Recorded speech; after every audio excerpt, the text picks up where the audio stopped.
আল্লাহ নবী সাল্লাল্লাহু আলাইহি ওয়াসাল্লাম যখন করিবুল বুলুগ হয়েছিল, যখন একেবারে বালেগ হওয়ার একেবারে সন্নিকটে হয়েছিল, তখন আবু তালেবের সাথে তিনি একবার ব্যবসার উদ্দেশ্যে সিরিয়া যাচ্ছেন। তো পথিমধ্যে একটা গাছের নিচে তিনি আশ্রয় গ্রহণ করছেন, ছায়া গ্রহণ করছেন। সমস্ত ব্যবসায়ী কাফেলা তারা গাছের পুরা ছায়াকে জুড়ে বসে আছে, কিন্তু এতটুকু সামান্য জায়গা নেই যেখানে নবী আলাইহিস সালাতু ওয়াস সালাম বসবে। কিন্তু একটা পাদ্রী প্রতিদিন এই গাছের নিচে আসতো।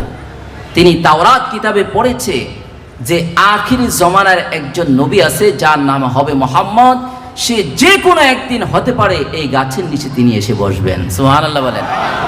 তো পাদ্রী কিছুক্ষণ পরে আসছে, আসার পরে দেখলেন সমস্ত মানুষগুলো গাছের নিচে বসে আছে, কিন্তু একটা বালক দাঁড়িয়ে আছে। ওই পাদ্রী ওই বালককে দেখার সাথে সাথে চিনে ফেললেন তিনি শুধু সাধারণ বালক নয়, তিনি হলো আকায়ে নামদার সরকার দোয়ারম জনাবে মুহাম্মদুর রাসূলুল্লাহ সাল্লাল্লাহু আলাইহি ওয়াসাল্লাম। পাদ্রী দেখতেছে সকলে বসছে ঠিক, কিন্তু গাছটা তো হেলে আছে নবী আলাইহিস সালাতু ওয়াস সালামের দিকে। আওয়াজ দিয়ে বলবেন না সুবহানাল্লাহ। আল্লাহ নবী সাল্লাল্লাহু আলাইহি ওয়াসাল্লামকে গাছ পর্যন্ত ভালোবেসেছে। পৃথিবীর ভিতরে এমন কিছু ছিল না যে নবী আলাইহিস সালাতু ওয়াস সালামকে ভালোবাসে।